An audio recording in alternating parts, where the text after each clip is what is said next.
So today is day one of my Bible project where I read a chapter of the Bible a day and put it on my YouTube channel. I'm reading from the Abundant Life Bible. It's the NLT translation, which is my favorite translation. And I'm just gonna take it, right from the book of Genesis and just run with it. So sit tight. So day one, Genesis 1.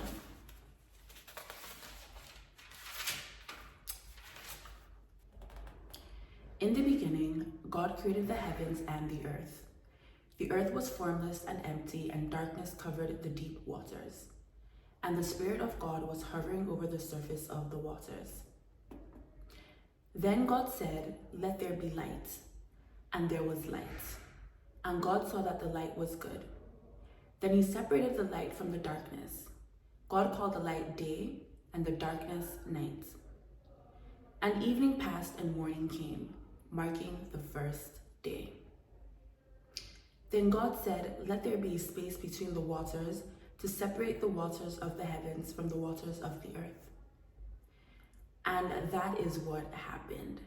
God made this space to separate the waters of the earth from the waters of the heavens. God called the space sky. And evening passed and morning came, marking the second day. Then God said, "Let the waters beneath the sky flow together into one place, so dry ground may appear." And that is what happened. God called the dry ground land, and the waters seas.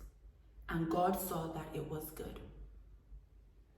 Then God said, "Let the land sprout with vegetation, every sort of seed-bearing plant, and trees that grow seed-bearing fruit. These seeds will then produce the kinds of plants and trees from which they came." And that is what happened. The land produced vegetation, all sorts of seed-bearing plants, and trees with seed-bearing fruit. Their seeds produced plants and trees of the same kind, and God saw that it was good. And evening passed and morning came, marking the third day.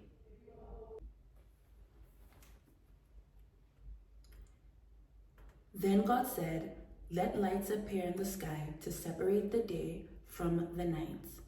Let them be signs to mark the seasons, days, and years. Let these lights in the sky shine down on the earth," and that is what happened. God made two great lights, the larger one to govern the day, and the smaller one to govern the night. He also made the stars. God set these lights in the sky to light the earth, to govern the day and night, and to separate the light from the darkness. And God saw that it was good. And evening passed and morning came, marking the fourth day. Then God said, "Let the waters swarm with fish and other life. Let the skies be filled with the birds of every kind." So God created great sea creatures and every living thing that scurries and swarms in the water, and every sort of bird, each producing offspring of the same kind. And God saw that it was good. Then God blessed them, saying, "Be fruitful and multiply. Let the fish fill the seas, and let the birds multiply on the earth." And evening passed and morning came, marking the fifth day. Then God said, "Let the earth produce every sort of animal, each producing offspring of the same kind, livestock, small animals that scurry along the ground, and wild animals." And that is what happened. God made all sorts of wild animals, livestock, and small animals, each able to produce offspring of the same kind. And God saw that it was good. Then God said, "Let us make human beings in our image, to be like us. They will reign over the fish in the sea, the birds in the sky, the livestock, all the wild animals on the earth, and the small animals that scurry along the ground." So God created human beings in his own image. In the image of God he created them. Male and female he created them. Then God blessed them and said, "Be fruitful and multiply. Fill the earth and govern it. Reign over the fish in the sea, the birds in the sky, and the animals that scurry along the ground." Then God said, "Look, I have given you every seed-bearing plant throughout the earth, and all the fruit trees for your food. And I have given every green plant as food for all the wild animals, the birds in the sky, and the small animals that scurry along the ground, everything that has life." And that is what happened. Then God looked over all he had made and saw that it was very good. And evening passed and morning came, marking the sixth day. That is Genesis chapter 1. It's one of my favorite chapters in the whole entire Bible. I'm not going to say I've read the whole Bible, but I've read most of it. And so far, it is definitely still one of my favorite chapters.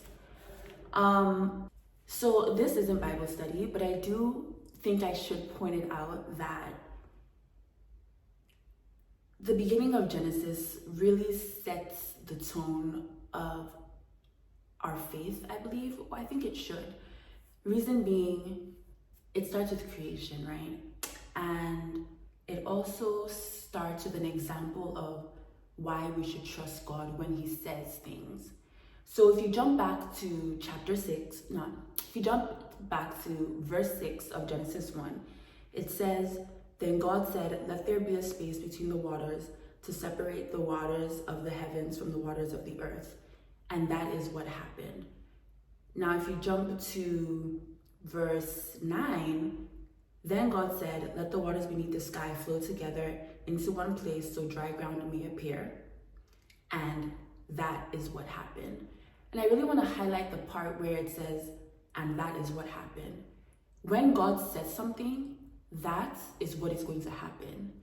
When God says something, consider it past tense. Like, he said it, it's done, it's been settled. Like, he spoke, he said what he said. He didn't stutter, he didn't stammer, he didn't make a mistake. The things that God says are the things that happened. And when God speaks, that is what is going to happen.